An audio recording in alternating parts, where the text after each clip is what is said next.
What's up, everybody? Welcome to the Big Six Podcast, CBS Sports Daily NFL Podcast. I'm Brinson, I'm your host.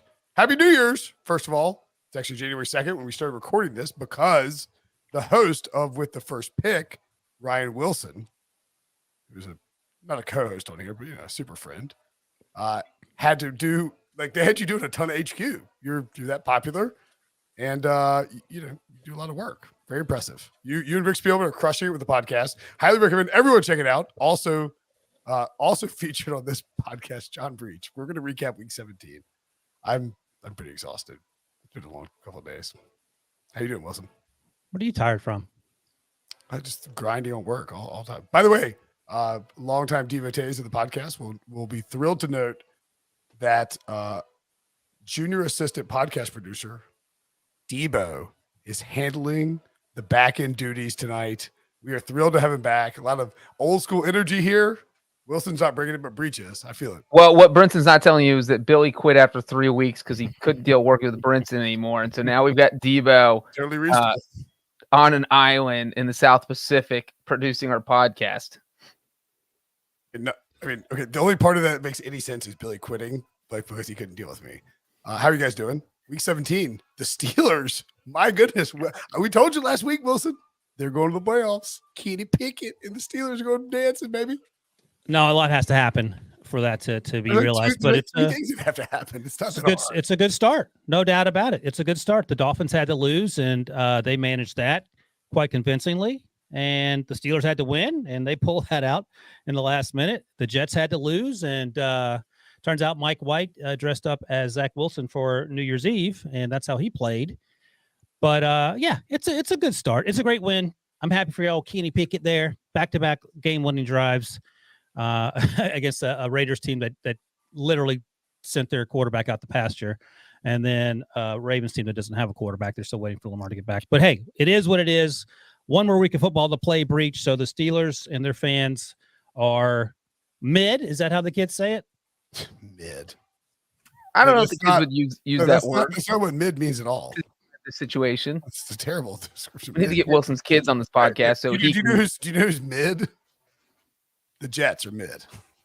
The Jets are mid. I thought you were going to say you, in which case I'd say, oh, no. I would say I'm above mid. My TV's coming through. All right. Well, anyway, I'll tell you what, Wilson. I want you to know about the Steelers for a few more seconds while I stayed up and go turn down my television.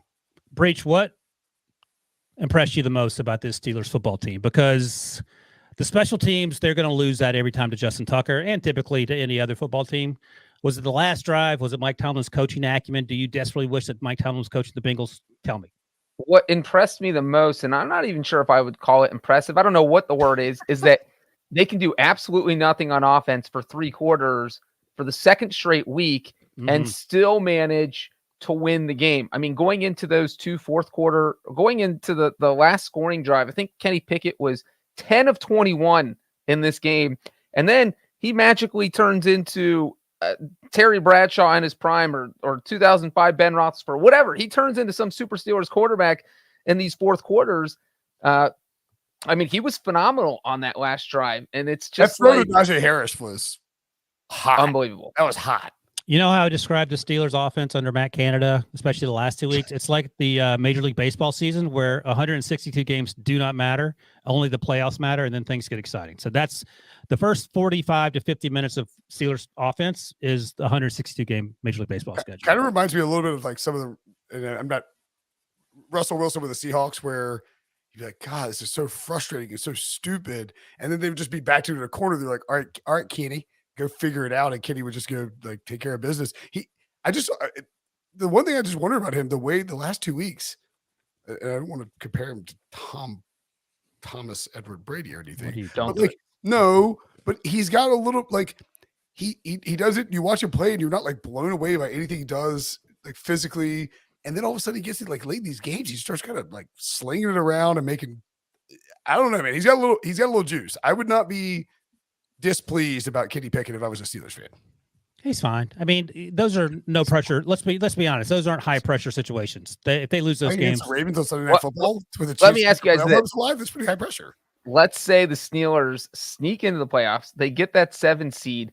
If you're you start Mason Rudolph, yes. No, if you're the 2 or the 3 seed in the AFC, Would you rather play the Ravens or would you rather play the Steelers? Is Lamar Jackson playing or no? That's the first question. Lamar Jackson will say he is playing, but he doesn't play in week 18, so he has not played in 5.5 weeks by the time this game rolls around. So if you're the Bills or if you're the Bengals as we sit here, 2 and 3, is that what you said? Yeah. I think if I'm John, I mean, I think I'd rather play the Ravens, but no, I'd rather play I don't know, man.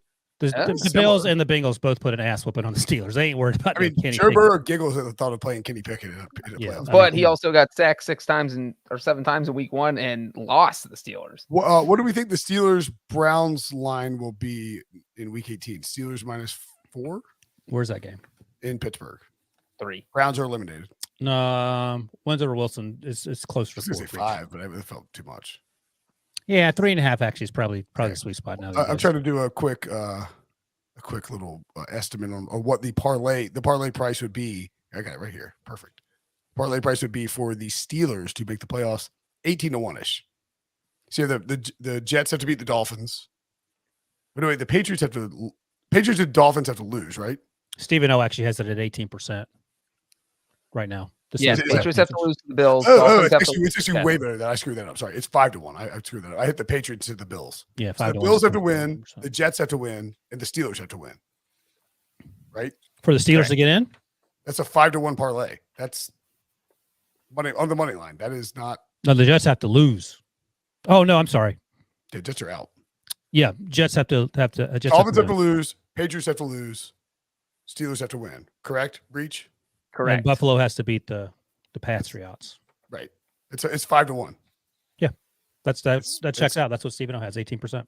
Right, but I'm just saying, like last week, it looked like I think you were probably being pessimistic Steelers, and probably like accurate. It was 8% before this game tonight. Totally. I mean, Breach and I just said we thought the Steelers were going to make the playoffs, and like you can't kill this team. Somehow. Breach doesn't think they're making the playoffs. You said that last week. I do think they're going to make. I've been.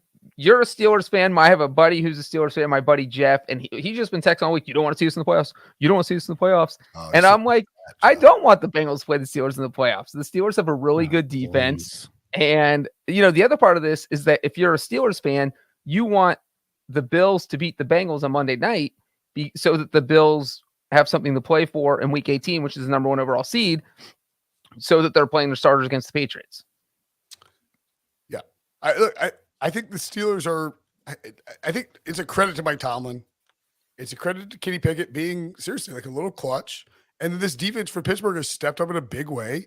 Najee Harris has been much better, and Jalen Warren, pretty good player. Yeah, he's been the best running back over the course of the season. I don't think Najee's been healthy the entire time. He certainly feels healthier now. That planner thing before the season.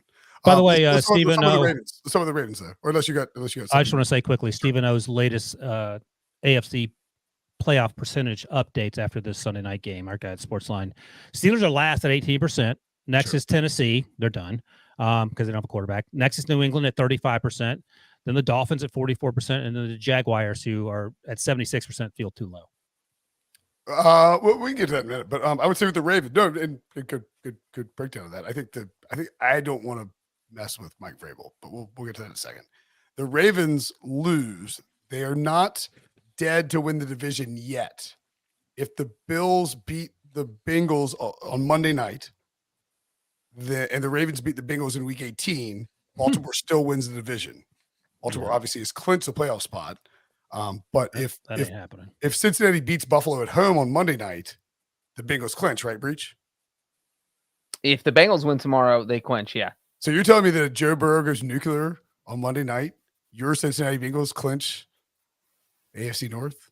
Clinch. We all have a dance party? AFC North. But the crazy thing is with the Ravens, they've just looked so bad. They've somehow, since Lamar went out and he only played, I think, the first half, less than the first half, when he got injured against the Broncos. And so they've now basically played 5 games without him. They're averaging 11.8 points per game in those 5 games. It's not like they've been playing good teams. They're playing the Falcons. They're playing the Broncos. They played the Browns and only scored 3 points. So it's like this team cannot, it doesn't matter how you feel about Lamar Jackson, whether you think his style works, whether you think it doesn't.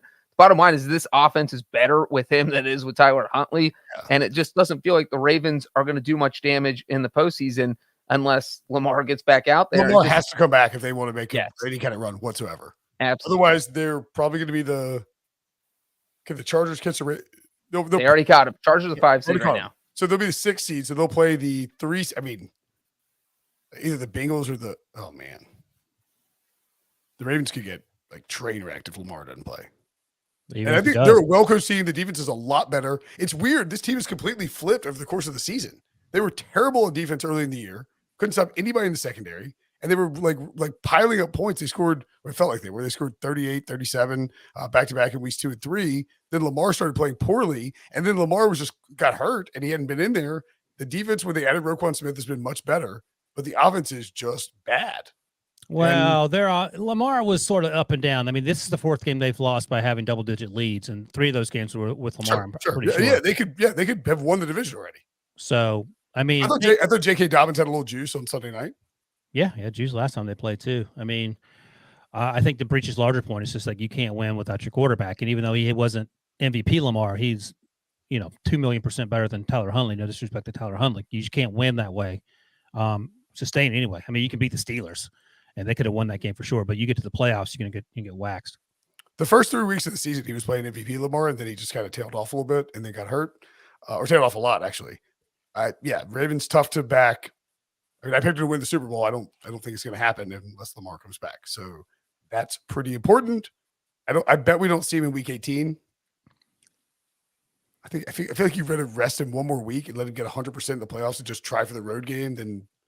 Well, I think it's crazy just how long Lamar's been out, and the Ravens keep underplaying the severity of the injury. It's like, is Lamar playing this week? Nope. Is he going to practice Wednesday? And then it's like, no, we'll hold him out of practice Thursday. And this is literally every single week where he might come back. And obviously, they didn't put him on injured reserve, so that makes you feel like they thought he could be back within 4 weeks, and that hasn't been the case.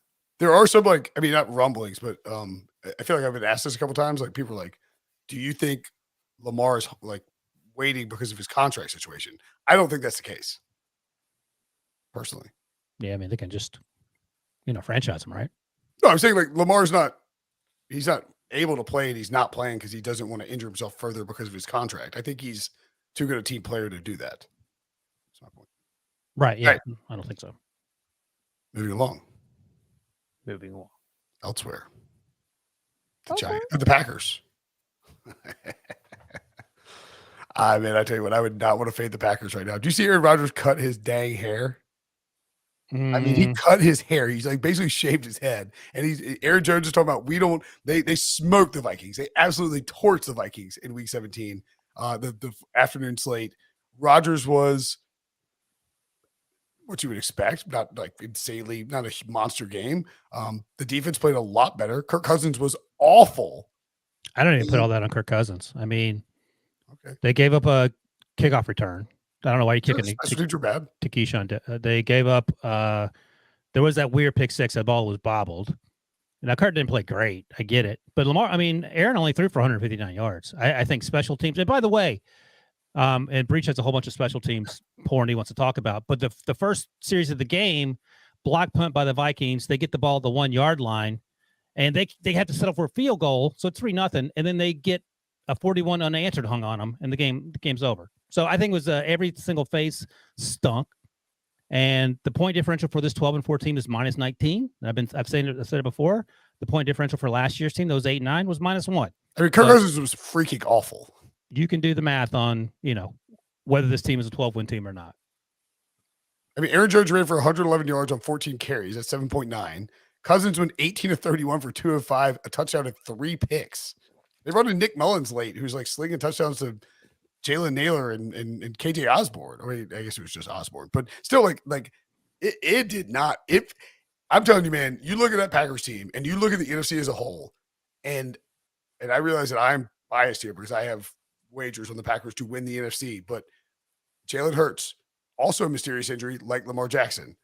The Vikings, I mean, they win games a lot, but this was not a great performance going into the playoffs. The 49ers have Brock Purdy as their quarterback. I kind of trust him, but he's still a rookie. He's still the last pick of the draft. The 4 seed is the freaking NFC South and Tom Brady. The Cowboys are coached by Mike McCarthy. The next team is going to be the Giants. We have the Giants and Danny Dimes. Aaron Rodgers can win the NFC. It's not that crazy. It's also not that crazy to think that the Vikings could lose in the first round Aaron Just- Rodgers. Like, it's just, we talk about it every single week. They win by the skin of their teeth, and we're like, oh my gosh, they shouldn't have won that game. But when they lose, it's spectacular. I mean, this is like, There's no messing around. right, this is asteroid crashing into the earth losses. I mean, it is just unbelievable how bad they get beaten. And when you look at the best teams they've played, whether it was Philadelphia, whether it was Dallas, even the Lions a couple weeks ago, they're losing these games by double digits, and they're all ugly losses. And the Vikings just feel like that team you don't trust at all in the playoffs. well, so does it feel at all like, at least on the NFC side, maybe that there are these teams, and look, the Eagles, I feel bad. Billy leaves, and we still got to deal with Devo, an Eagles producer. And I picked the Eagles to win the NFC before the season, but the Eagles started so hot, and it's just like, just attrition sometimes catches up. Vikings, incredible season, but it feels like the teams who like rode hot the entire year are sort of limping into the playoffs a bit, and these like questionable teams are maybe kind of coming in a little bit warm. And a year with this much parity, we could see somebody make a big upset run. I mean, yeah, no, that's right. I think the Eagles were extremely lucky health-wise over the first 3 quarters of the season, even 80% of the season. And then the injury bug has sort of caught up with them over the last few weeks, starting with Jalen, and then Josh Sweat left today with a neck injury. But I think he got to the hospital and he was able to move all his extremities, which is great news, but I don't know what that means for his return. So the injury bug is sort of caught up with him, and that's concerning given the timing. And we talked about this in HQ. Joe Musso asked me and BMAC who our favorite team was that we trusted the most in the NFC. Who do you think we said, Breech? 49ers? The 40 freaking Niners. With a rookie QB? With a Tom rookie Brady? quarterback. Tom Brady? No one trusts Tom Brady. Tom Brady I doesn't don't trust know, Tom Brady. man. I don't know. That's insane. If you think that Tom Brady's going to, I don't think it's insane to suggest that the NFC Championship game could be Green Bay and Tampa Bay. it's insane to suggest that. What are the odds? Let's put an odds to the insanity number, because you won't put your money where your mouth is what I'm I saying. literally have already put my money where my mouth is. And bet on What are Green the Bay. odds? Because it's insane. It's not Brinson happening. will put his money where his mouth is all Yeah, the I put time. my That's money the where one my thing. toe is, my finger. Like, I don't care where I put me. I'll put it anywhere. Like, I'm not really that discerning. A Green Bay Tampa Bay NFC title game matchup. If we assume that, I'm trying to make sure that we're not lining up on the same side of the bracket. You know what I'm saying? Like, if they don't want to, I don't want to match up in the divisional round, then I look like an idiot. I would say it's probably what 40-1. No, they can't match up in the divisional round because the Packers can only get the 7 seed, and if they win, they would play the 1 seed. Right? How does 40-1 sound, Breech? Does that sound about right? Maybe too high. Maybe Yeah, 25-1. Maybe 25-1. No, 40-1. I thought you meant too high, like go up to 50-1. I don't think it's that high. It's like a 4-game parlay. Yeah, but they're not equal 50-50 chance to win. Of course That's the not. thing. Okay. All right. But anyway, the 49ers are my team to beat in the NFC because of the injury concerns. If Jalen's 100% in Philly, that's a different conversation. But as we sit here, he's not. And unfortunately, Breech, third round Minshew is more like third from the last pick Minshew because he has not been good. Down hard. He's had 1 great game and 1 bad game. I was talking to somebody today. They were like, I think that Jalen Hurts MVP odds should be improving because of Gardner Minshew. Yeah, he's helping his case. Jalen Hurts might jump Patrick Mahomes because of Gardner Minshew. Like that's a problematic issue with the Eagles in that without Jalen Hurts, that offense has changed dramatically and they are not the same. But back to, I was trying to do the Vikings math. If the Vikings and the Packers played in the playoffs, let me turn the question around to you. Who'd you pick? Rank the NFC teams in terms of how much you trust them, because I know where the Vikings are going to be, just ahead of the Buccaneers, and you can guess where the Buccaneers are going to be. Yeah, let me find my list. I've got it right here. I actually read this to somebody earlier. I trust My Geno list Smith. is 49ers 1, Packers 2 with an asterisk that they have to be in. Not even in the playoffs, but okay. Eagles 3 with an asterisk that Jalen Hurts. There's an asterisk that they have to be in. Eagles 3 with an asterisk that if Hurts is their quarterback, then they would move to 1. Bucs 4, space. Cowboys, Vikings, Giants. I don't know why the Bucs are 4, but okay. Breech, what's your list? Because they have Tom Brady. It's probably 49ers 1, and this is gonna sound crazy. The Bengals are 2 in the NFC. Yeah.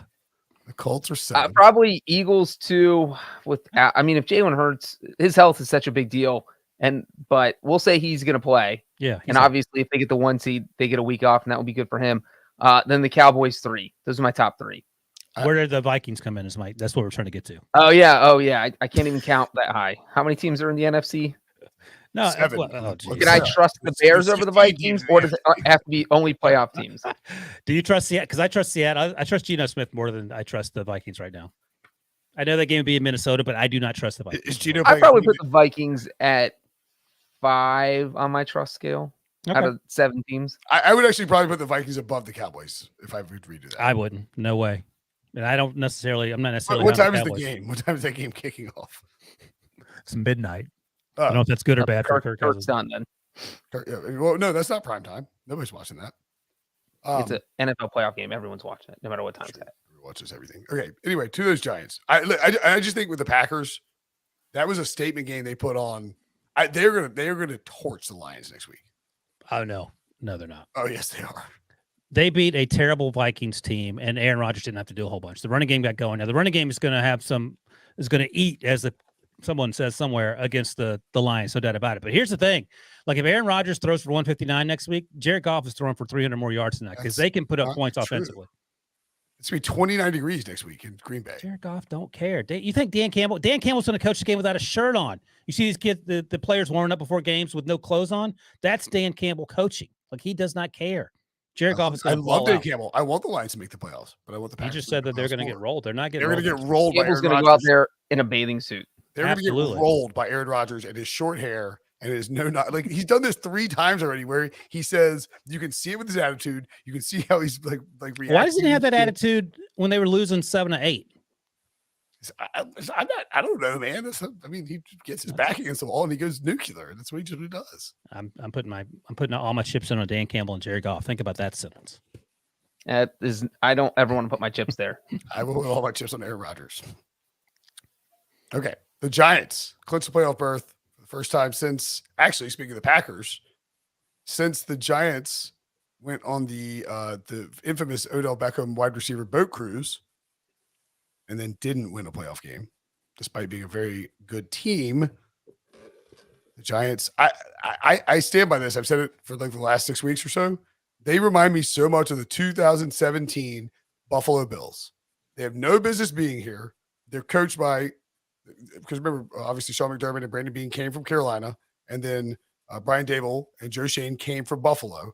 They're like baby Buffalo. They don't have any business being here. They're probably going to get blown out in the first game of the playoffs. They could make a little bit of a run because they're good enough. Danny Dimes is playing a billion times better than he ever played before, mostly because he was coached by freaking Joe Judge and Jason Garrett. And like this is a really well coached team that plays hard. Defensive line is good. I'm very impressed by the Giants and what they've done, even if they get blown out in the first week of the playoffs. But kudos to that entire coaching staff and that entire team for this season, because no one thought they were going to be here. Yeah, 9-6-1. I mean, incredibly impressed. Brian Dable is just a testament to the fact that you have to get the coaching decision right. And sometimes as a coach, you don't need to be a play caller, which Brian Dable made clear he wasn't going to do, even though that's how he got the job he currently has. And that's why Nathaniel Hackett is currently unemployed. And not entirely Nathaniel Hackett's fault, but, sometimes these guys don't like to give the play calling duty. So absolutely. And Daniel Dimes is a different player. Saquon Barkley is a year healthier. Let me ask you this, Breech. Where would you rank Kayvon Thibodeau's touchdown or sack celebration? Oh my God! As Nick Foles was writhing around on the field, looking like he was about to die. Well, I don't really I don't judge people with their celebrations too often. But if you're going to do snow angels while a guy is almost convulsing, I would say that's a problem. So, out of all the celebrations that have ever been done in NFL history, I rank it dead last. Good. All right, Breech, let's say that you were sitting by yourself watching it without having to talk about it on YouTube. Where would you rank it? Dead last. Okay. Why does that matter? Look, I get. I don't think he knew Nick Foles was like right. Well, that's the thing. When he was doing the snow angels, I don't think he knew what was going on. But then to go to the sideline and add the sleep thing, when he clearly knew what was going on at that point, that's where it was like, oh man, come on, like you this guy might be going to the hospital, and you're over here. In your defense, he actually his arm bumped into Nick Foles at least twice while Nick Foles was convulsing, as you put it, probably at the very least having trouble breathing because it looked like he landed on the football, landed on his ribs or whatever. If you're his team, it got to the point where Scott Hansen's like, okay, someone pick him up and get him out of the way. And sometimes I think Scott Hansen goes overboard, but in that moment, I was like, you know what? I think his teammates should have dragged his ass off the field and told him to bring it down a few notches. It wasn't funny because somebody's hurt, right? But like the actual juxtaposition of like Nick Foles, I mean, you can see him like rolling back and forth in like excruciating pain, and Thibodeau's just out there doing snow angels, and it's like 70 degrees on the field. It was the other side of that equation. NFL hyped it up. I'll say that. Kayvon Thibodeau has been absolutely balling out, and Giants line is good, dude. Credit to him for that, because the conversation that we talked about during the draft is, is he more worried about his brand, and maybe his new brand is doing snow angels. I don't know. Remember if so, people will be talking about that as well. It was talking about the helicopter pad at the roof. What? Remember when Chris Hassel told him that you were his number 2 pass rusher in the draft? Yeah, no, I remember that. All right, you could have waited 10 seconds to bring that up. Okay, but anyway, yeah, he's been balling out, and that's a credit to him. He ended up going 5th overall, and turns out he's about the 5th best player in that draft. So way to go, Kayvon, other than just bring it down a few notches with the snow angels on near dead people. Yeah. Credit to the Giants. Should the Giants play anybody against the Eagles in week 18? What does the math look like, Breech, if they lose that game? Well, so Brian Daboll said after the game that he doesn't plan on benching people, but I feel like coaches always say that initially, and then they think about it for 3 days. He's like, man, if I play Saquon and Daniel Jones on Sunday and they get injured, I'm going to look like the biggest idiot in the NFL. So I don't know. I mean, like, you literally have nothing to gain if you're the Giants, except if you're thinking, man, it would be really nice to kill the Eagles' chances at the 1 seed so that Jalen Hurts has to play in the wild card round. And if you feel like, if you take a big picture look and you feel like that gives you a better chance of getting the Super Bowl, to bring back my Buffalo parallel here too. Remember, the Dolphins are trying to make the playoffs. The Bills had clinched their seat. I think it's 2 years ago. Bills had clinched their seat, had no need to play anybody. Rolled Josh Allen out there for a quarter, lit Miami up, and then they had Matt Barkley throwing bombs late to blow out the Dolphins and make sure they didn't make the playoffs. That is, I'm saying, like, maybe Brian Daboll's like, we could really take a little chunk out of the Eagles here, force Jalen Hurts to either, if he doesn't play stay in your lane. Don't be a hero. Because if it blows up in your face and you got Tyrod Taylor out there having to start a playoff game because you got too cute, that's how you get Joe Judged. You're actually the 2017 Buffalo Bills. That's right. So, nah, man, just rest those guys. There's no reason to do it. In fact, the conversation was, when are you taking Daniel Jones out of this game on Sunday? Just get him out of there. I thought it was a little egregious to be running this quarterback read options with like they're up at 30 points. He's having Danny Dimes running around the edge on a. But don't forget, the Giants pulled off the most famous "should we rest our starters" game of all time in 2007 when they didn't rest their starters against the undefeated Patriots, and then that vaulted them to a Super Bowl win. They lost that game, but they played extremely well in week 17. Was it? Must have been, right? It was a regular season finale in 2007. I think that Brian Daboll's decision may hinge on Jalen Hurts. If Jalen Hurts doesn't play week 18, maybe he's like, you feel like we can beat Gardner Minshew with a half of our starters. I don't know about that. Gardner Minshew, despite Breech's draft profile, might not be that good. Has not been great. All right, let's take a break, and when we come back, we'll talk about Tom Brady and his chances of winning the Super Bowl. Next. Tom Brady, noted winner of this week and in life. Yeah, for sure. Absolutely. Is lurking. Took out the Panthers. That was a fun game. Tom Brady's 100% a lurker too, by the way. Well, I mean, he's just lurking. They're in the playoffs. They clinched the NFC South. And you know what, Brian? You know what, Ryan Wilson, my good friend of many, many years, who I never give credit to. I will give you credit for nailing almost in improbable fashion. I know what you're doing. Go ahead. I'm giving you credit. You're trying to reverse jinx until this butthole wins the Super Bowl. that would be funny, though. No, look, I don't know. We don't have the clip because Devo's traveling and on Wi-Fi and whatnot. But you said during our preview, you were like adamant. You were slamming the table. You're like, the Bucs are going to stink. They might win the division, but they're going to be bad. And you know what? You were right. You nailed the Buccaneers almost to perfection. You still said they have a chance to. They're trash. Tom Brady's been awful this Why are season. you making bets that they're going to play in the NFC Title game. I bet on the Packers, not the Bucs. I'm just saying that if they have Tom Brady, they can make a run. Well, every time I get asked about this on HQ or radio or whatever, I always say the last few weeks the conversation has been, do you trust the Packers more or the Buccaneers more? And I think the gap has widened because the Packers started 3-1, went 1-8 or whatever, 1-7, and then they've won 4 in a row. Whereas we know what the blueprint is for Tampa Bay Breech. It's get down by a lot, and then Tom Brady throws bombs in the fourth quarter to Mike Evans to come back and win. And that doesn't feel sustainable as we get further along into January. Except their best game of the season. Their best game of the season was against the Cowboys, and they beat the Cowboys.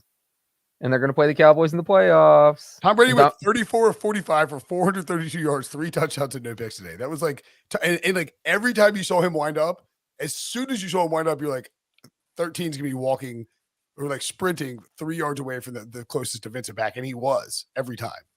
CJ Henderson, by the way, needs to take a Jair Alexander approach to how media talk about him and use that as motivation as to not be a bad corner, but to be a good corner, because he had a very tough afternoon. It's not a fun day on Mike Evans Island. I can't believe that the Buccaneers, a team that cannot score points, that has been just atrocious on offense all season, fell behind 14-0. And at that point, I honestly thought, I know Brady's had some crazy comebacks this season, but it felt like, man, 14-0 felt like 40-0 against this Buccaneers offense. I mean, just look at the last few weeks. They only scored 19 against the Cardinals. They scored 7 against the 49ers a few weeks ago. It was just like, man, the Panthers have to choke this one away, and then the Panthers choked it away. I mean, Brady was awesome, but Sam Darnold turned the ball over 3 times. Yeah, there's a bit of a melt there. Yeah, there's a melt. The Buccaneers got some help here, and then also, the Panthers' decision not to cover Mike Evans at all, that definitely backfired. That was a curious one. I don't know how that went over during the game planning during the week. It's funny you mentioned Sam Darnold. 207 yards. Yeah, that's not great. You mentioned Sam Darnold early in the game when he was dealing. I actually wrote down of all the former first-round reachheads, Darnold may be at the top of the list this offseason in terms of free agents. And then I marked that out as the game went on because he returned to the form, the Sam Darnold we've known and loved for quite some time. He still ended up having a good game, like in terms of yeah. statistical, but there were definitely moments where you're like, man, Sam, come on. It felt like at one point, I mean, I was watching this game with some Panthers fans, and it was like, so Steve Wilkes and Sam Darnold are just running it back next year. That's just how it's going to be. And David Tepper doesn't have a choice. I still don't think that's necessarily off the table, but they're 6-10.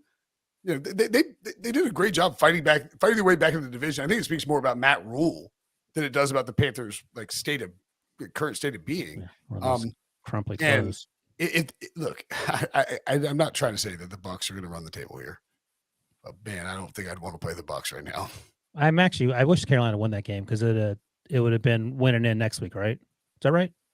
Yeah, Carolina wins again. Well, no, it would have been New Orleans or Carolina. Whoever wins is in. Right.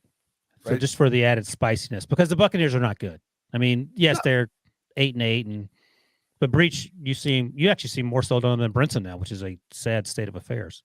Here's why I'm not like sold on. I don't think the Buccaneers are going to win the Super Bowl. I would just be, if I'm another NFC team, I would be a little bit worried about facing the Buccaneers. I mean, how many times has Tom Brady had his back against the wall and they still come out there and they win because he leads them to 2 scores in the fourth quarter when he comes back from 14-0. And today he threw for 400 yards against a pretty good Panthers defense. It's not great, but they're certainly not one of the worst defenses in the NFL.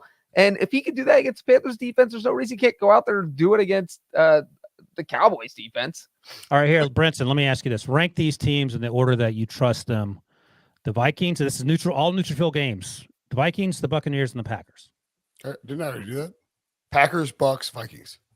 I don't know if I wouldn't put the Vikings last. The Buccaneers. The Packers have an asterisk. They have to get into the playoffs. No, just in general. This is not a playoff related. I mean, they have Tom Brady. It's Tom Brady. It's a small sample size where he just has to go out and get hot for like 3 games. And he's been like, he's had these two big comebacks, and then he has this monster game against Carolina in a division, like not a win or go home, but a clinch a division where they were down 14-0. They were down 21-10. Everyone in the NFC side of the bracket would much rather see Sam Darnold than Thomas Edward Brady the 15th. Like, no one wants that mofo walking into their stadium or going down to his stadium. And like, You don't think Mike McCarthy and Dak Prescott can go down there and poop their pants and choke against Tom Brady and not Tom Bowles, but exactly. That's the point. I just it's not that we believe. I think it's for. I don't want to speak for Breech, but it's not that we believe in the Bucs. It's that the NFC has become so murky with all these injuries and sort of questions about various teams that if there was ever a chance for a Tom Brady 45-year-old team to just sort of get randomly hot and make a run through it, this would be it. Right, Breech? As the kids say, Breech, this ain't it. Yeah, I'm just not going to doubt Tom Brady anymore. Yeah, I give up. Again, you nailed the Bucs this year. They were bad all year. They're either going to win the division at 8-9 or 9-8. You nailed it. You called it. You would said Brady would be bad this year. The Bucs would be bad. Brady actually hasn't been bad. He just hasn't been Brady. But yes, you're right. It's been Tom. Except for today. Except for Sunday. Except for Sunday. Okay. Speaking of people who look like Tom Brady at various points. Me. Well, actually, before you get there, Jags Titans, Week 18. I wear a hot take here. It's not even a hot take. It's actually a factual take. Jags are getting screwed by the NFL here. They're playing on week 18. They're playing on Saturday night. Titans play on Thursday night, rest all their starters. The Jaguars go out and do what the NFL wants you to do, which is compete and play their starters on Sunday, win the game. And look, the Titans did compete, but they lost. And now they have to play on a shorter week. Like they're losing like 3 days of rest to the Titans, whose starters didn't even play. Oh, wait a second. What? Breech, how many? Why is that game down on Sunday? Is what I'm asking. Oh, that's another question. But Breech, let me ask you: how many days need to transpire for this game to be equalized in terms of the Titans' skill level versus the Jags' skill level? I don't think it's fair what's happening, and I know you want me to say like 100,000 days because there's no way it will ever happen. But the Titans have Derrick Henry, which just gives them a puncher's chance all the time now. But it gives you a puncher's chance because you give him the ball 50 times, and the final score is going to be 13-10 because Derrick Henry runs 50 times for 212 yards. First half, dude. I mean, we saw a little bit in the Steelers-Ravens game where there was only one full possession in the first quarter because the clock just keeps moving. That's what Titans are going to do. They're just going to keep the clock moving, shorten the game. Hey, if Jacksonville only has 3 possessions, they can only score 3 times. So maybe we can outscore them. And so you get a Jacksonville team that only gets 5 days of rest before they have to face Derrick Henry, who has not played in 2 weeks, who's going to be very well rested. So it's going to be interesting. I think the Titans are going to put up a bigger fight than most people think. Did you already say what's the line, Brinson? 7.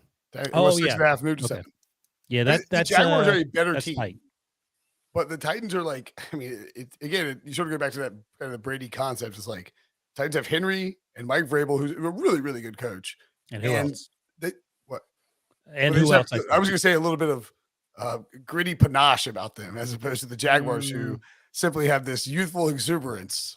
Why are you? Will you make up your mind? Are you in love with Trevor Lawrence or not? Why can't he be the team? Then quit whinging about the Derrick freaking Henry. They don't have Trevor Lawrence doesn't play linebacker, dude. Like what do you do? But he can light this team up. Their defense is not that good. They had 27 people out last. I don't think they're all coming back. Is everyone suddenly magically healthy, Breech, on defense? I don't want to say magically, but they're getting there. I mean, we don't know because everyone was magically unhealthy before the Week 17 game. Yeah, I'm not. I mean, they could play this game tomorrow at 6 a.m., and I'm rolling with the Jaguars minus. Really? 7. I feel like everyone is taking the Titans. Good. Take the Titans. Everyone's not taking the Titans. And Breech and Brinson, too. If you look at the top of the CBS Sports Experts Against the Spread page, guess who's number 1 for back-to-back years? It's not Dumb over, and Wilson. Dumber. Not over. Lloyd and Harry. Tell him. Stopping by to say, fire Ryan Wilson. That dude knows what's up. No, you went 10-4 this week, and everyone else was below 500. Good job by you. Not everyone else, Brinson. Boom. Oh, I didn't scroll past your page. You're facing it on the normal page. 5th place Breech wants his due. 2nd place. I stake this year for the week. I'm sorry. For the week. Thank you for the qualification, Breech. I was right about my preseason takes, but against the spread picks. I'm only 1 game out of 2nd place, Wilson. I'm going to catch you. My overall point is that I like you guys are all over Trevor, all over me about Trevor. I'm all in on Trevor. I'm all in on Travis Etienne. I'm all in on Doug. Etienne's awesome. Yeah, man. Get out of here. Like I love the Jaguars. It's just one of those things. I picked them to win the division before the season. It's a huge game. There's going to be a lot of pressure. And you don't know how teams are going to react in that situation. Let me ask you this, when they Breech. have not been in that situation. So, and I'm asking seriously, how much does Doug Peterson help in that, and how much does it help that Trevor Lawrence played national title games? A ton. They have. I think those are two very good points. A ton. I don't disagree with that. I'm just, like the Lions got in the playoff race. They played a huge game against Carolina and got just stomped on. So you just see things like that happen. But like Wilson's saying, like Doug Peterson just won a Super Bowl and like laid his cojones on the line and ran the Philly special. And Trevor Lawrence has won titles and like smoked Nick Saban's team. Like I agree with Wilson. And the Titans have been a number 1 overall seed in the AFC. And what happened to them? I think Jacksonville's more talented. I'm just saying that this game doesn't seem as much of a walkover as you guys think it's going to be. You're making that point for me, because what happened to the mighty Titans when they won the division last year? Ryan Tannehill, who was not playing on Saturday, threw 3 interceptions. Is that good? So they're better off with Josh Dobbs out there? Wait. Was your argument that Ryan Tannehill, the starting quarterback, is out, is better for the Titans? Yeah. No, he asked what happened in the game last year. I answered his question. What a Breech answer. Okay. Sir. That's a fun game. Shout out to my brother, Charlie Brinson. He's going down for that. What? My cousin Jay Brinson going down for that too, to Jacksonville. And my aunt, Susan Broder, all season Brinsons ticket holder were of the banned from Jags. Jacksonville. Used to sit next to Derek Trucks, actually, I think is a Jaguars fan, which is kind of cool. You guys probably don't know who that is. Moving along. Eugene Cyril Smith, the 17th. 3-0 this season in revenge games. I know revenge games aren't real. I think Maybe they are. I think Geno Smith would sign up for my subscription at revengegames.com. Is that the sister site to Mr. Mittens? Yes, actually. Is that what it was called, Mr. Mittens? It's a defunct Panthers blog, but yes. It was .org, actually, because somebody already had MrMittens.com. Brinson's been making fun of the Carr family for 20 years, Breech. Hard to believe why they blocks me. Why they hate you so much. Brinson, Heather's like David Carr pointing like this, the mitten on. 3-0 revenge games. Beats the Jets handily, 23-6. Credit the Seahawks defense for playing well. The Jets defense tried to hold its own, did not end up doing that. Jets offense was the real problem here, I think. Mike White, 23-46, 240, 0 touchdowns, 2 picks. Tyler Conklin, the leading receiver with 80 yards. Oh boy, Garrett Wilson, 11 targets, 3 catches, 18 yards. Not great for some people's futures. I think it's best for Chris Olave to sit out week 18, frankly, for his family. And Garrett Wilson or Chris Olave? Oh, Chris Olave. Because I think Garrett Wilson to beat him. I see. Jets are eliminated. We'll talk about that in a second. Seahawks, 8-8, still alive. They can eliminate the Lions if they beat the Rams in week 18. But the Packers can then eliminate the Seahawks by beating the Lions. Ain't gonna happen. So Seahawks are in good spot. Where are we at on the Seahawks? I mean, I feel like, again, like I sort of look at like the Giants, where you'll be disappointed if they don't make the playoffs, but overall, it's a better season than anyone ever expected. This is a perfect example of that theory that you have, not the Vikings getting blown out in week one of the playoffs. This is exactly it, because the Vikings might take but I mean, they're 12-win team. They're 8-8. Everyone thought, myself included, they're going to win 1 or 2 football games. And then you just sort of figure things out. Drew Lock will get his opportunity. Drew Lock hasn't seen the field except for maybe mop-up duty. Geno Smith has made himself a lot of money. He's on a 1-year deal, so we'll see where he ends up. But I would bring him back without hesitation, because while you have the 3rd overall pick, thank you, Russ Wilson, I don't know if you want to restart with the quarterback, because just look across the field at the Jets, who took Zach Wilson 2nd overall, and now he's dressed up like us on game days. So it's a fantastic story. The defense has gotten better. Tariq Woolen was a great pick. He has 6 interceptions. I don't think he had one today. The offensive line, they drafted 2 guys who were helping. Ken Walker had 133 rushing yards, 5.8 yards per carry. So this team, it's going to be a tough division, at least as we sit here going forward. A lot can change. But I think you build, I'm going to say this, Breech, you build around Geno Smith, and you go from there. Now, sorry. No, that's it. We'll see if they make the playoffs or not, but I think going forward, you get the right pieces in place. So I think this is where I'm at with the Seahawks right now, is that, and I said it before the season, that Pete Carroll was trying to recreate 2010 to 2011. And I think he's still trying to do that. Like Tariq, and I'm not saying that this is the Legion of Boom by any means, but they drafted offensive linemen just like they did in 2000. I think Okong was 2009 and Earl Thomas 2009. They drafted defensive players late and they hit on them. Tariq Woolen, like Richard Sherman. Again, not saying this will become Legion of Boom, but similar. Cam And then they Chancellor. had this physical running back that everyone knew was like a stud coming out of college, just like Marshawn Lynch, Kenneth Walker, who they acquired, fairly expensively.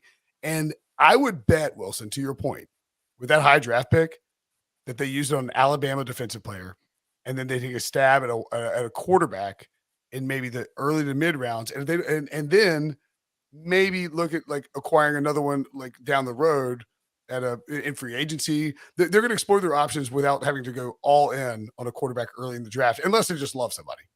Yeah, I wouldn't draft a quarterback at all. I would re-sign Geno. It might get expensive. We'll find out. But I would draft, to your point, I would take Will Anderson or Jalen Carter at 3 and not overcomplicate it. They have another first-round pick that's their own. They can get more defensive help.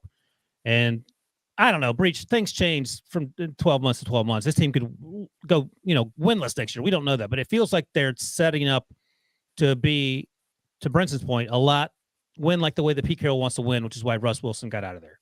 Well, and you need to sign, if you're going to re-sign Geno Smith, that allows you to kind of upgrade the defense, because you're not going to win a lot of games with Geno if you don't upgrade that defense. I mean, at times it's looked like one of the worst defenses in the NFL. They played several good games like they did against the Jets, but what does that mean when you're shutting down Mike White, who was trying to play in Seattle for the first time? But you know what? Here is a fun fact. If the Seahawks do make the playoffs, they could become the first team in 22 years to make the playoffs and get a top 3 pick in the NFL draft. 22. What was that? Yeah, what was the last one? Do you want to guess or do you want me to tell you? So hold on. 22. What year is this? So it's 2001. 99 season, 2000 draft. 2000 draft. Jesus. That was the year, obviously the Rams over the Titans. Yeah, that was the Super Bowl. I'm trying to think who would have traded in January 2000. Oh, that wasn't I have no idea. Eagles? Go ahead. It was not the Eagles. Who's your guess, Wilson? I was thinking the Bengals. Oh, not quite. It was Washington. But the Bengals would have to make the playoffs to actually get it. I thought it was a trick question. So Washington, they take LeVar? They took LeVar Arlington at number 2, and they took Chris Samuel at number 3. How did they get Oh man, those are two great picks. How did they? What was the? It's the Ricky Williams trade. The Ricky Williams trade. Oh my God! Yeah, all right. Can you imagine giving up a running back for LeVar Arrington and Chris Samuels? When you put it like that, no, but can you imagine giving up your whole draft to acquire Ricky Williams? People would lose their minds. So, yeah, I don't think Mike White's the answer, by the way. Probably not. I no one ever thought he was. I think he was injured, and that probably had something to do with it. But I just want to say that so I can make my HQ joke that I told Musso. He ain't the old great Mike White hope. Robert Saul is going to be. He's like, I'm already out here in Seattle. I'm going to fly down to Vegas and see if I can work out a trade for old Derek Carr. I think Derek Carr is a very good fit with the Jets. I think Tom Brady's a very good fit with the Raiders, where he won his 8th Super Bowl with a third team. Third different team. No, 9th Super Bowl, because he'll win this year's too. Yep. Moving along. Eliminated teams. Panthers, Jets, WFT.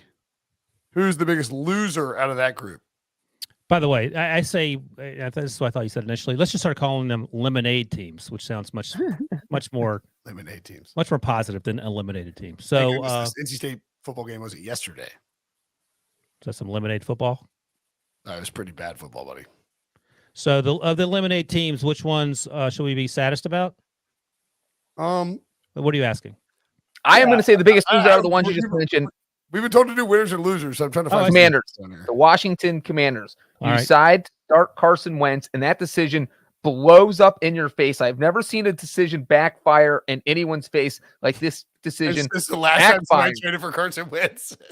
In Ron Rivera's face. You throw Carson Wentz out there. He throws 3 interceptions, throws the game away, and then Ron Rivera didn't even know he could be eliminated from the playoffs.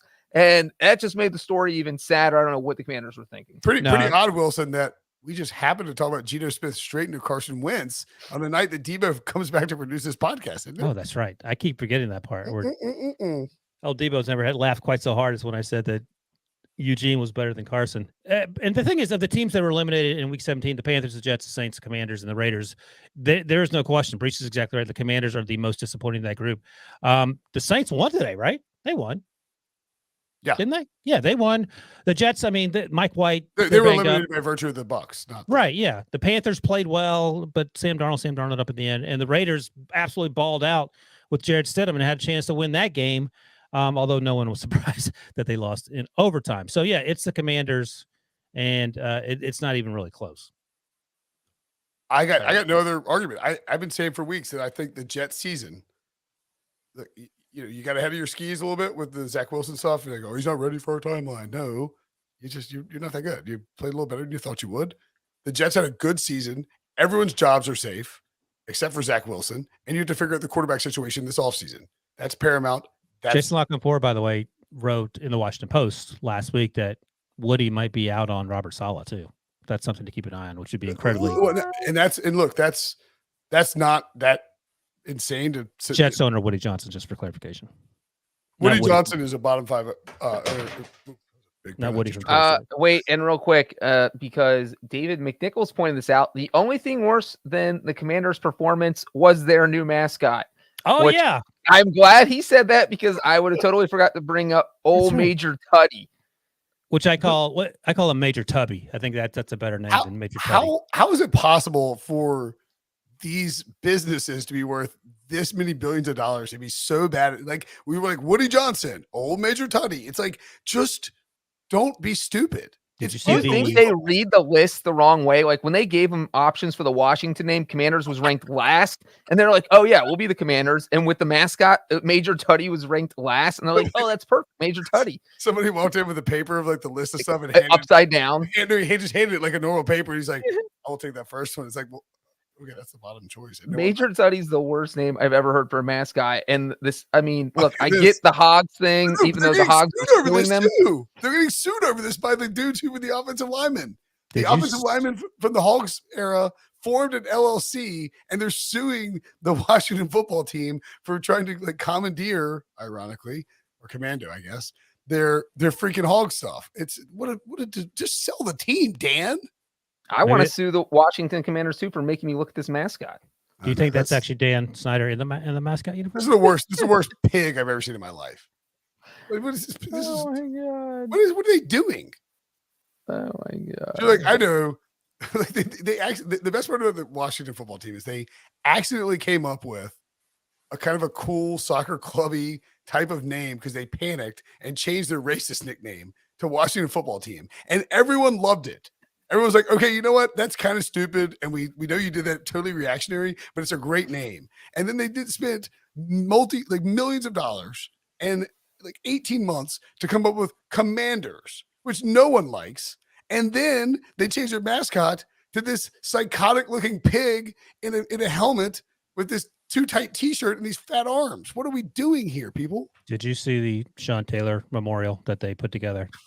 That explains all you need to know. Everything about this team is terrible. Dan Snyder, just sell the team to someone who cares. People, this is sad. It's sad. Don't sell the team. Give it to Brinson for free. I would be fine with that. While we're in the NFC East, and we have Debo on the pod, even though he's on Wi-Fi, he's still gonna pop in and talk about it. Oh, there he is. I see that audio stream only. All right, buddy. Been too long. We missed you. You know, so Debo's if people who've listened to the podcast a long time know. Debo, Eagles fan, Billy, Eagles fan. Billy, he's not pompous, but he's like a high energy, optimistic Eagles fan. Debo, petrified, paranoid Eagles fan, expecting the worst. Jalen Hurts, missed 2 weeks. Dallas can steal the division. What's your panic level? 1 to 10, Debo? Pretty high. I mean, they're not going to win the Super Bowl without Jalen Hurts and Lane Johnson. This is not 2017 where they were able to overcome a lot of injuries, including the MVP front-runner starting quarterback. Gardner Minshew will not win a Super Bowl. I said the same thing about Nick Foles, and I was completely wrong. I'm not going to be wrong this time around. Gardner Minshew will take them nowhere. I would rather have Jalen be healthy and the Eagles play an extra playoff game, as crazy as that sounds. 14-point favorites versus the Giants makes me feel pretty comfortable, but they're not going anywhere without. Hey, Debo, some of these throw those receipts I just gave you up on the screen so you can answer to this because you're talking out of both sides of your mouth there, Billy Jr. Look, before you continue responding to Wilson's rude insult, I want to say it's comforting to have your voice back on the podcast. Really, it's a reality check for Eagles fans. And look, I love Billy, but Billy's not going to get down with the Eagles. He gets down. He's like Jalen Hurts MVP. We're winning the Super Bowl. I don't care. And Debo, Yeah, no, that's right. And Debo, to his credit, he treads cautiously, except when he's on Twitter and he thinks no one's paying attention except for. So what you're saying is that Billy's an eternal optimist and Debo is a realist. To be clear, I have the utmost confidence with a healthy Jalen Hurts and a somewhat healthy Lane Johnson and some defensive players back. Would you trade Gardner Minshew for a 3rd-round pick? I would give up like 2 3rd-round picks just to get him off the team. All right, Debo would. All right, let me ask you this: you trade 2 3rd-round picks to get Gardner Minshew. Would you be willing to take a demotion and come back and produce this podcast for an Eagles Super Bowl? I don't like that question. If Gardner Minshew leads them to a Super Bowl, would you get a Gardner Minshew tattoo? I would. I'd get a Gardner Minshew tattoo. There we go again. Yes, you really get yourself in these spots. And I got a Snoopy tattoo. What's a Gardner Minshew tattoo? Hey, buddy, I'll tell you what. If Joe Burrow throws 5 touchdowns tomorrow, I will go get a Joe Burrow tattoo. I'll tell you that much. Oh my god, he's gonna do it because he's gonna win some crazy fantasy league. There's a weird best ball situation going on that I'm not going to talk about because no one cares. Wilson said it earlier. The injury bug caught up to them. It's a shame the point in the year that it happened because I thought this team was rolling. But are there parallels? And look, I don't think Gardner Minshew is Nick Foles. But I mean, the parallels are kind of crazy. Like the injury happened about the same time as Foles. Wentz was the it was Wentz and Brady were the MVP. Like head to head, just like Hurts and Mahomes. Hurts and Wentz got hurt around the same time. No, the exact same time. The only thing you knew Carson Wentz with the ACL and MCL was out for the year. Jalen, yeah, that's true. Should be back in week 18, and that restores confidence. Gardner Minshew is not it, and I still believe the Eagles are going to win a ring this year. I just don't think Gardner Minshew should be part of that ceremony because he is worthless. Well, I mean, without Lane Johnson on the field, he got sacked 3 times in the first 6 plays for the Eagles. It was pretty clear it was going to be going south. Lane Johnson, I think, is arguably one of the 5. Actually, it's not even arguable. He's one of the top 5 most important non-quarterback players in terms of point spread and impact on the game when his injury happens. What do you think, Debo? That's completely fair. Like Philly fans will argue Jason Kelsey's more important. That's not true. Jason Kelsey's louder and probably a better overall leader. But in terms of impact on the game, Lane Johnson is clearly number 2 for the Eagles outside of Jalen Hurts. So I think Jason Kelsey would tell you this, Lane Johnson too. Like Jason Kelsey's I think Jason Kelsey's a Hall of Famer, but just for dragging Mike Lombardi through the streets of Philly. It is not crazy as much as I would like to say in my return that you're crazy. It's not crazy at all. What a bizarre plot twist. Anything else? So I think the interesting thing now, talking to some Giants fans, they're still bitter about that stupid game 2 years ago in week 17. Mullins game.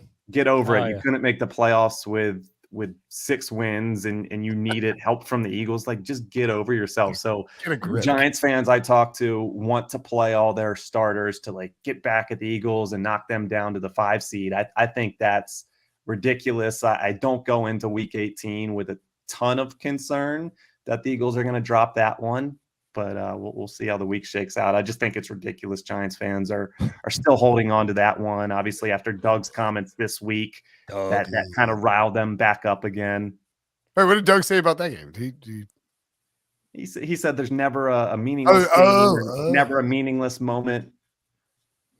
I love the idea of Debo, who's been stuck in a car with he and his girlfriend, that either she's a Giants fan or he's wearing his Breech headset, just yelling at people while she's driving down the interstate, yelling at Rob Arciero. I feel like this is like a nice cathartic release for Debo, actually. Like I said, he didn't see it coming. He didn't think he was going to enjoy this, but he got a little bit of trying to hire release producers. The pressure as an Eagle. Look, if you're an Eagles fan, look, I picked the Eagles to make the Super Bowl. I want the Eagles to make a run. I feel as a lifetime Eagles fan that it just feels like it's trending the wrong way. Like it's just like even with the stuff from 2017 that you can try to historically lean on, like if Hurts can't play, we talked about this Breech. If Hurts can't play in week 18 to win a game to guarantee him an extra week off, then the Eagles have been feeding us a little fib about the level of his injury, right? I do think they've been underselling it. We've seen him miss 2 weeks, and if you can't get him out there, that means that because beating the Giants with Jalen Hurts guarantees Jalen Hurts an off week for the wild card round to rest again. But if you have to send Gardner Minshew out there and you lose, then you're gonna have to send Jalen Hurts out for the wild card the next week. Like it's right. The math is very simple. Okay. God, good to talk to you, Debo. Missed you, buddy. The Lions smoked the Bears. Dan Campbell. Emotional speech in the locker room. Big win. They love to see it.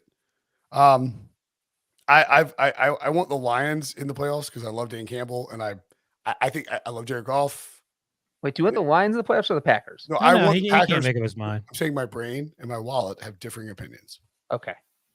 My brain, my heart wants the Lions. Yeah, let's be. My brain and my wallet wants the Packers. What Do you think your brain and your wallet occupy the same part of your body? It's a joke I would tell my 11-year-old Breech. Probably.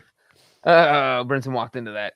Really did. Hey, yeah, just like he's about to walk into a Dan Campbell knee biting for disrespecting the Detroit Lions. So, yeah, man, I'm all in on the Lions. You guys can make the case you want for Aaron Rodgers and his new fancy haircut or whatever. I'm all about Jared Goff. I'm all about that.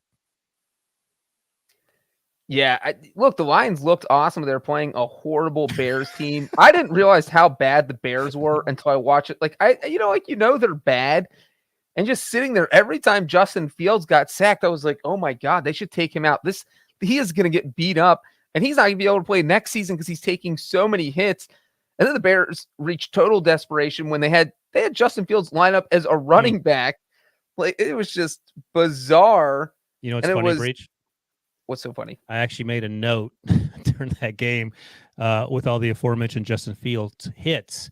And I actually wrote down, is Justin Fields going to have like the longevity of a running back, like 4.5 years? Because obviously he plays quarterback, but the beating he takes, there's no way 6 years from now he's going to be the same player he is today, even if he gets some help around him. But if he takes these sorts of beatings for this season and next season, he's going to be running a 5.2 40 in 2026. By the way, he's sacked at least 5 times. I'm not sure what he ended up with. So Justin Fields, someone tweeted this out, now holds the record for the most sacked quarterback in a single season in Bears history. And he hasn't played every game this year, and we still got one to go. And they're also speaking of sacks, Deeper's return, I almost tripped on my computer cord there as I went to go refill my cup and would have probably died with a concussion into my wall. Yeah, just need Kayvon Thibodeau to be. I was just saying that I was going to tell Debo he was this close to really true perfection on his return to the podcast. I would have driven up there and done some snow angels right outside the and Breech would have ranked that as his top touchdown celebration. I hope, first of all, you saying that about you insulting Nick Foles like that, I hope that someone like close that and cancels you. He didn't say that about Nick Foles. He said that about you. It was a great joke. It's a great joke. It's fantastic. But Nick Foles is a hero. He's got a statue. Fields. Should Fields play in week 18? If he's healthy. He needs more reps. They just got to. I mean, he shouldn't have played the second half of this game, but he did. So they're going to keep throwing him out there. Well, they want him to get that rushing record to beat Vic's record, or is it? It's Lamar's record. Sorry. Yeah. Well, you have to be healthy and not get destroyed. Okay. Actually, Wilson, this is a good question for you. I got asked this in chat earlier. What is let's say that like things go haywire in week 18. The Texans do something crazy. The Bears end up with the number 1 seed, which I believe is still possible, right? It's the still number possible. 1 pick. Sorry. Yeah, it's still possible. If the Bears have the number 1 pick, what is more valuable? Justin Fields and the number of picks you would get for trading the first overall pick, or the number 1 pick and the number of picks you would get for trading Justin Fields? Oh, the trading out of the first pick and keeping Justin. I agree. Fields. Yeah. You don't know what you're getting. I mean, you can draft Bryce Young. Here's the thing, man. Justin Fields weighs 225 or whatever, and he's 6'2", 6'3". Put Bryce Young on that team. He would last. That team absolutely sucks around him. That's exactly what Breech was saying while you were tripping all over yourself trying to pretend you're Nick Foles. But no, you just trade down and get as many picks as possible. You don't have to trade down that far. You could even trade down 2 spots and still get Will Anderson or Jalen Carter and probably get a nice little haul. I didn't like Justin Fields at Ohio State as a prospect. I thought that you could really like his blitz pickup was really bad, and that if he got pressured a ton, he couldn't deal with it. And Ohio State offense, a lot of times the way he played against Clemson in that playoff game, man, changed my opinion of him. And then even if he's not a great passer right now in the NFL, he's a great runner. And the Bears' offensive line is horrendous. And the receiver and injured, and the receivers are horrendous and injured. Like, there's no way you can expect Justin Fields to be good. He's carrying that team to being quasi-competitive by virtue of his pure athletic ability. It's like a homeless person's version of the 2015 Panthers with Cam Newton. Or if you put him on, I mean, what does this team look like, Breech, if he's with Greg Roman? Like there's no Lamar Jackson. You have Justin Fields on that Ravens team with Greg Roman. I mean, they probably look very similar. Yeah, and like it feels like they've been stepping that way. Obviously, their offense was completely incompetent at the beginning of the season. They had no idea how to use Justin Fields, but they've slowly gotten better each week. But the Bears just don't have a lot of talent, and like their offensive line's not good. What if you flip Jared Goff and Justin Fields? Then Jared Goff gets sacked 7 times, and the Lions win 41 he's dead. He's dead. He's the guy at the wall tripping on the cord. Mm-hmm. Okay. Do we want anything on the Chiefs and the Broncos? Felt like the dead cat bounce for the Broncos a little bit. Russell Wilson is wearing a lot of padding. He's wearing a lot of padding. Yeah, that's called trying to protect his ribs. I don't know. What happens when you're the most sacked quarterback? Looks like he's wearing a lot of thick padding. That's called Thanksgiving and Christmas catching up with you. I'm telling you, man. I know what thick padding looks like. No, he's terrible. And you know, did Mahomes win the MVP on Sunday? No, Jalen Hurts, I think, as you sort of half kiddingly made his case. So I think if he comes back and plays and balls out next week, he'll still be in the mix. But I also think that if Josh Allen or Joe Burrow has a huge game Monday night, that's right, 3 touchdowns, 400 yards, that person could vault themselves. And it ain't like Patrick Mahomes played lights out. He continues to make sort of weird non-Patrick Mahomes-like mistakes that end up being like red zone interceptions, and he's got to fix that. But he's also got he's got 10 you call them Heisman moments where it's like just ridiculous plays. And just the sense I get from talking to people who vote for the MVP is that Mahomes is the guy. Somebody has to take it. Either Mahomes has to minus 750. Holy crap! Mahomes either has to. He basically has to lose to the Raiders in Week 18 to not win the award. Is the sense I get. Maybe more than that if it's minus 750. The next. No, I don't know if I trust the award markets. I when he was minus 300, I thought it was a wrong number.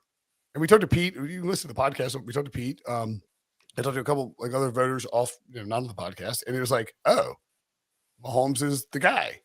Like people who are voting for this need a reason to not vote for Mahomes, and I think that reason has to be, Breech, to your point.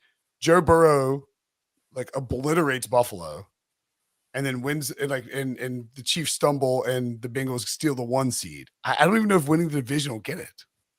Well, I think another part of it is that I don't know that voters take into consideration because a lot of them look at numbers and how well they played. But when you look at the top 3 seeds in the AFC right now, the Chiefs, the Bills, the Bengals, Patrick Mahomes is 0-2 against the Bills and the Bengals. He's not played well in those 2 big games. And the winner of the Monday night game will be 2-0. If the Bengals win, Joe Burrow's 2-0 beat the Bills once, beat the Chiefs once. And if the Bills win, then Josh Allen is 2-0 by beating the Chiefs and the Bengals. So it's just that Mahomes didn't come up in those 2 big games. And I think there's something to be said for that. If he's far and away above everyone, then it doesn't matter. But if you're kind of even, then I feel like that can be one of the deciding factors. For sure. I'm not, this isn't even like an argument about the football nature of it. It's more about the award voting nature of it. As we mentioned several times, they changed the nature of how you vote now.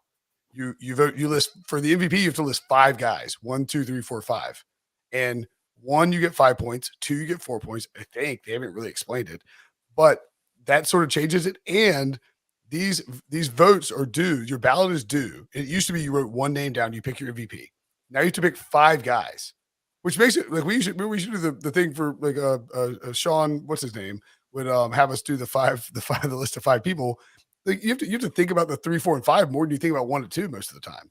And I think that these voters are maybe because they have about a 24 to 48 hour window to turn around this ballot, and they take it seriously. And I think they're sort of saying like we're trying to get our heads right, like trying to figure out where we think. You know what I'm saying? Like they're like Mahomes is our guy. Someone has to come and do something different in order to change our minds because we have to fill out this full ballot of it. And I just sort of think unless the Chiefs stumble, it's just going to be Mahomes. And real quick, the ballot is if you get a first place vote, it is 10 points. Oh. Second place vote is 5 points. Mm. Third place vote is 3 points. Fourth place vote is 2 points. Fifth place vote is 1 point. So they're really making it so that someone with who doesn't win the first place vote category He's going to have a win hard the time. award. Okay, Right. that's a good point. And look, by the way, I mean this is a tangent that nobody cares about. I'll make it short. Announcing this change in the middle of the season when the NFL is like embracing gambling and everyone's betting on these awards and no one knows that this enormous change, like the voting procedure, is just another example of how a lot of times these sports leagues, whether it's the NFL or the PGA or whoever, the NBA is good at it, don't wrap their heads around what they're trying to dive into when they dive into this pool of sports betting. Moving on. Let's look at the playoff picture. Playoff picture. It'll be easy. Well, actually, it's not easy. This is a we were talking about the schedule like this. It was hard to figure out what the schedule is going to be for week 18 because the playoff picture is so muddled. It's a lot of the parity. Now in the AFC playoff picture, look ahead. We have 2 spots open. The 4 seed, which is the AFC South, can be won by the Titans if they win in week 18. It can be won by the Jaguars if they win in week 18. However, the Jaguars, with the 7 seed still open, currently occupied by an 8-8 New England team. By the way, Tom Brady, also 8-8. Can be won by the Jaguars if a series of events happen. Miami is still alive, and Pittsburgh is still alive as well, right? Mm-hmm. Breech chokes out that yawn. Tennessee can only be the 4 seed. The 7 seed will either be New England, Miami, Pittsburgh, or Jacksonville. Breech, who is your 4 seed and who is your 7 seed? I think I spent 3 minutes earlier explaining that I think Tennessee can play with Jacksonville. It's going to be a close game. Mm-hmm. But I'm going with Jacksonville only because their mascot wears what does he wear? He wears thongs. He wears Speedos. They're Speedos. Speedos? He wears thongs too. Oh, there's 2 very different things. Whatever. It has like it covers your butt. A thong I think is like a thing up your butt. I think Jacksonville gets the 4 seed, and I think the Steelers get the 7 seed. Okay, Ryan, would you like to? Here's the thing. Admit that Breech and I were right, and that the Pittsburgh Steelers. Well, let me ask you this. So, Kenny Pickett are going to be the 7 seed. The Jaguars are winning. I mean, I don't know what you guys are worried about. Here's my only thing. Can Skylar Thompson beat Mike White? That sounds like a question. It's like that sounds like a question about the Breaking Bad like season finale or something. I know it does. That's right. Actually, they're distant relatives. This is the spinoff that takes place. There is a Skylar and a White. Yeah. Yeah, in Las Cruces. Debo knows what I'm talking about. Because if they Deebo's can, actually in Breaking Bad right now. Yeah, if they can, Buffalo just has to beat the Patriots in Week 18, and Breech has outlined reasons why they may or may not care to do that, depending on what happens on Monday Night Football. So Miami, as much as I don't trust them, and Tua, Tua cannot play.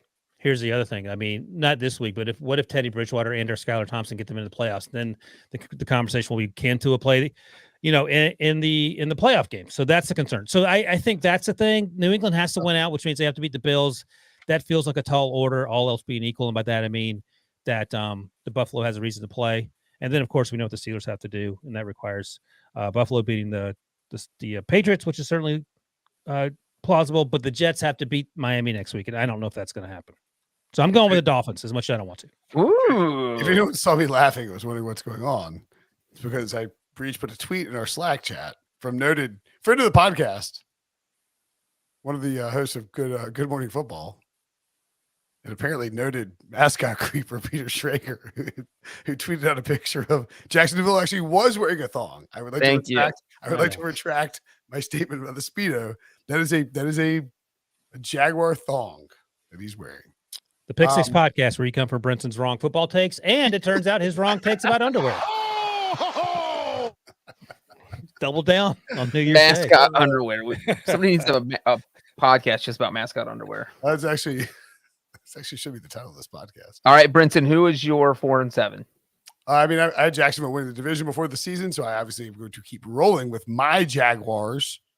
And I mean this in all seriousness.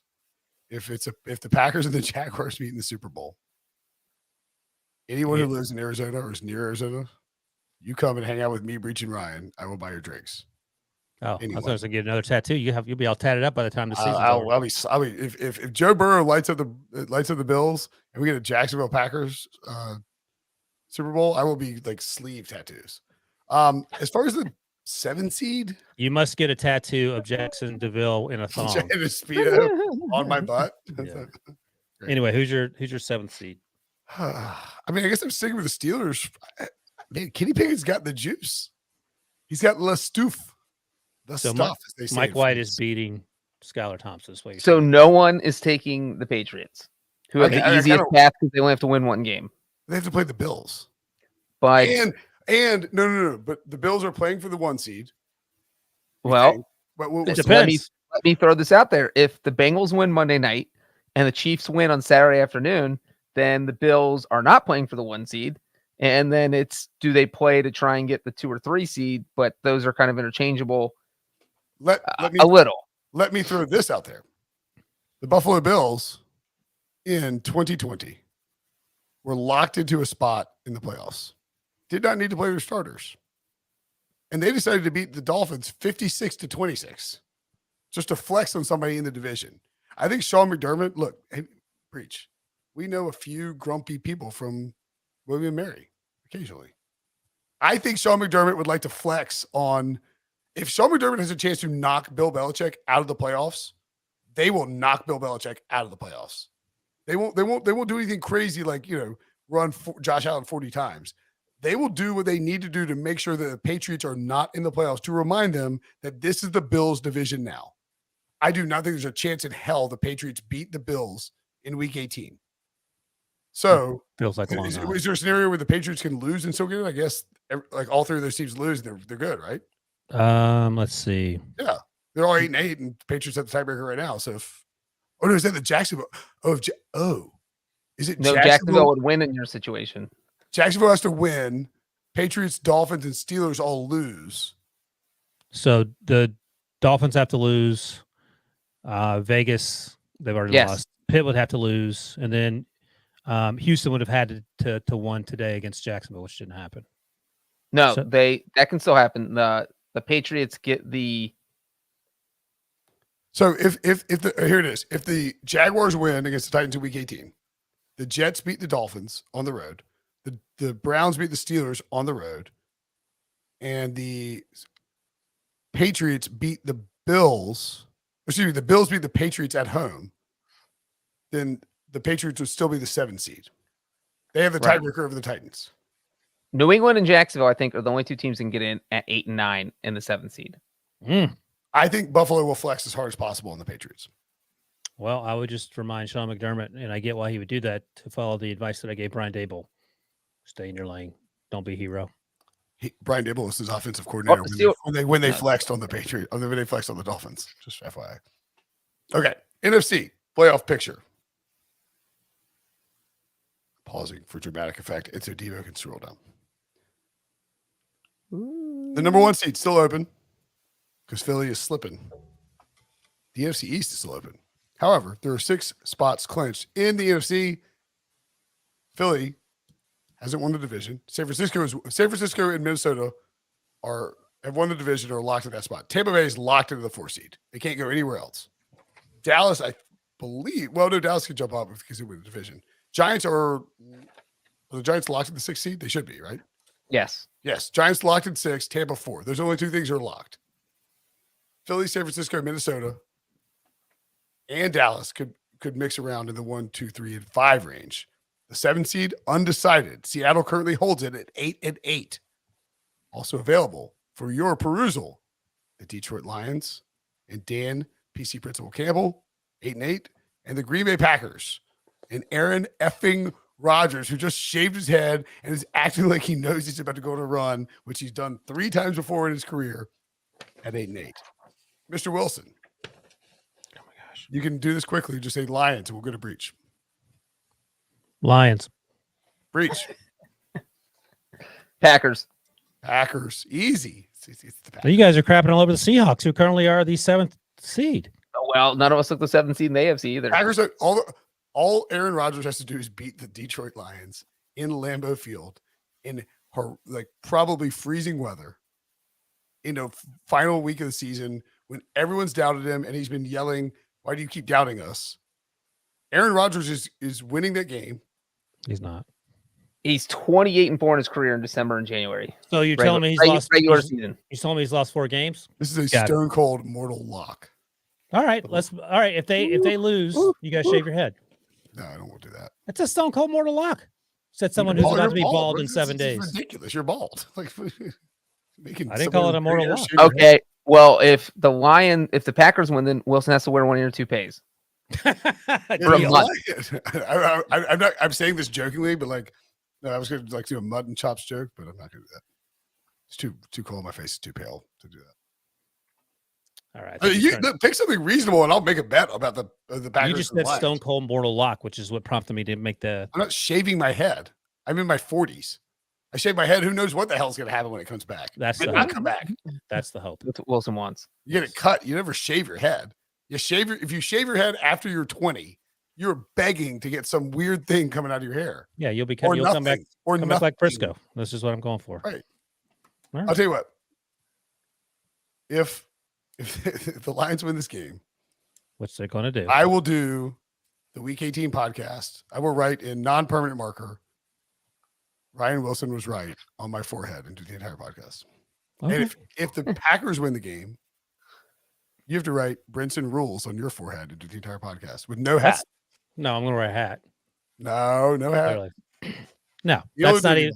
It's not one. The spread isn't a pick 'em. So I mean, I got to get more than that. Sounds like you're not convinced. All right, that'll do it for us. We'll see. Wilson Welcher. Thanks for watching. Thanks for listening. For Wilson, who nailed the NFC South, and Breech, who's a Bengals fan. I'm Brinson. See you guys later. Bye.